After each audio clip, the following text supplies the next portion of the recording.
Hi. I wanted to talk a little bit about renting after a downsize. This is a question I get asked a lot, not only from my clients who are downsizing, but from their adult children who sometimes have very strong opinions in the matter. So, did you know that you can try before you make a decision?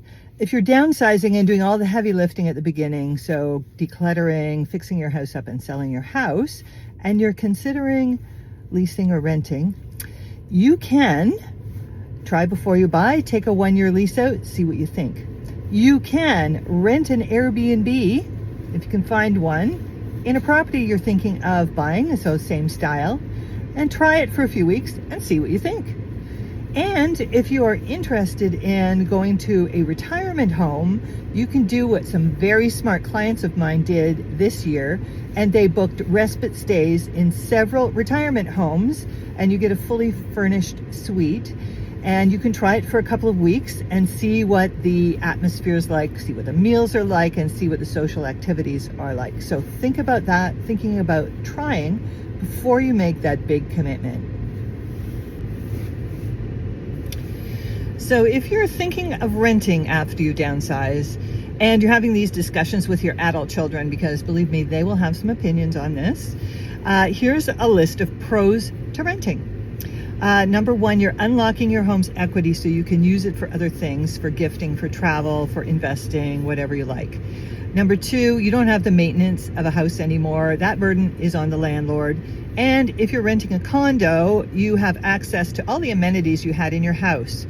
So unlike renting an apartment back in the day when you were in college, condos come with a washer and dryer in your suite, probably a walk-in closet, and a dishwasher.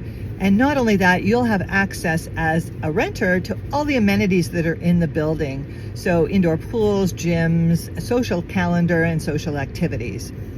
You get a lifestyle where you can lock up and go.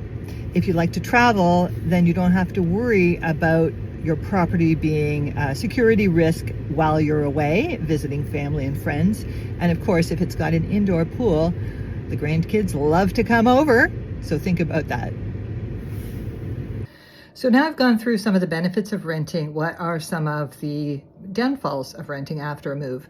Well, if you decide to move into a house and you're the only renter in the house, then you're still responsible for the snow clearing, the lawn maintenance, and the utilities for the entire property.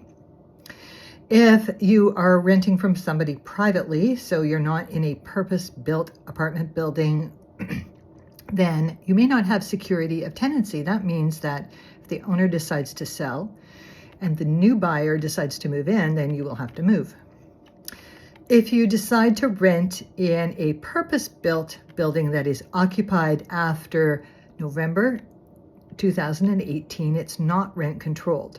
So the government of Ontario publishes rent increases for landlords every year, and those buildings are exempt from that. Now, it doesn't mean the landlord will raise the rent higher, but they do have the option to raise it higher. And then lastly, if you're thinking of a condo in a really popular building with retirees, a lot of those are really have very few rentals in them and are mostly owner occupied, so it may take a while to find something that comes up. If you'd like to know more about this, and I've answered some popular Q&As, I'll link it in my link tree in my bio, and you can read the whole article on my website.